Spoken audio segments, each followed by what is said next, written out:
So again, huge credit. The credit works as follows.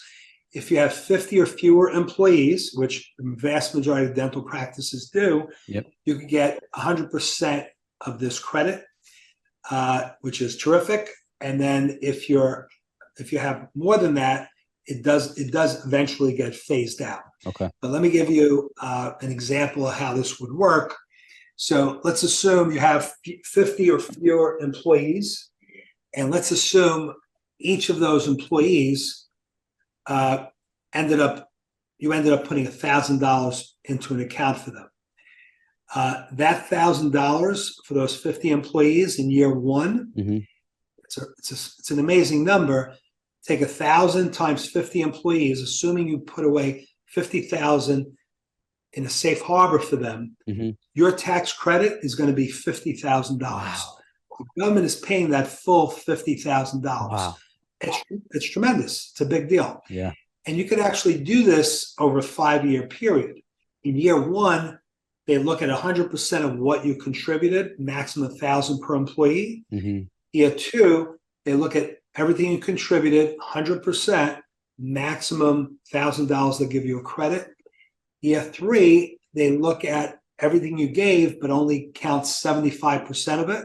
Mm-hmm. So if you gave somebody more than 1,000, you're still going to get that full $1,000 credit. Mm-hmm. Year four, it's 50%. Year five, it's 25%.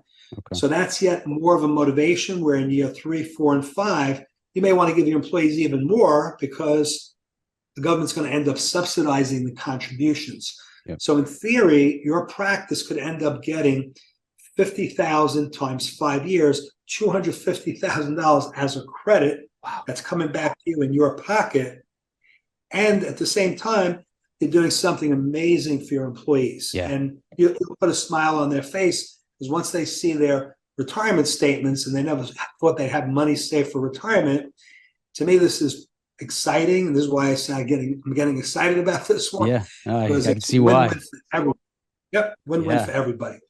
The only one that's not a win-win for is the federal government, because this is just going to be more spending that they're doing. Yep. But in this case, I happen to like the way they're doing it. I'm going to run you through another example. And I'm going to give you a more realistic example. Most dental practices, as you know, don't have 50 employees. So let's use an example where there are 15 employees in a practice. Great. And basically, you have one owner making $100,000 per year. Okay. So how would those numbers work out here? Basically, what we're looking at is the following. In 2023, if you have 15 employees that qualify, mm-hmm. and you contribute $1,000 or more towards their retirement account, okay, you'll be able to get $1,000 times 15 employees for a total of $15,000. Okay. In 2024, same facts, 100% of that 1,000 times 15 is $15,000. Assuming that you're only going to give the employees $1,000 each yep. towards their retirement plan, in 2025, that's year 3, 15,000 you contributed, but you're only going to get a credit for 75% of that, which is 11,250. 2026, the credit amount goes down to 50%. So although you contributed 15,000, you're going to end up with 7,000. 2026, you'd end up with a $7,500 credit. Mm-hmm. 2027, it goes down to 25%.